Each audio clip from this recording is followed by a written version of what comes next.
உள்ளத்தில் வைத்ததை உதட்டிலும் வைப்பவன் எவனோ அவனே மனிதன், எவனோ அவனே மனிதன். ஊரார் வேர்வையில் உடலை வளர்ப்பவன் உலகத்தில் கோழைகள் தலைவன். காட்டில் நிலவாய் கடலில் மழையாய் பிறந்தால் யாருக்கு லாபம்,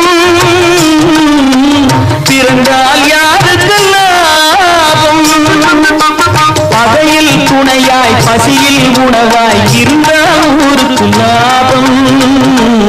கூரைகள் எல்லாம் கூட வளர்ந்தால் கோபுரமாவதில்லை, கோபுரமாவதில்லை.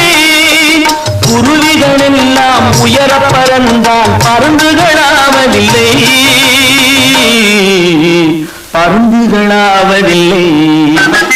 நாளொரு மேடை பொழுதொரு நடிப்பு அவன் பேர் மனிதன்.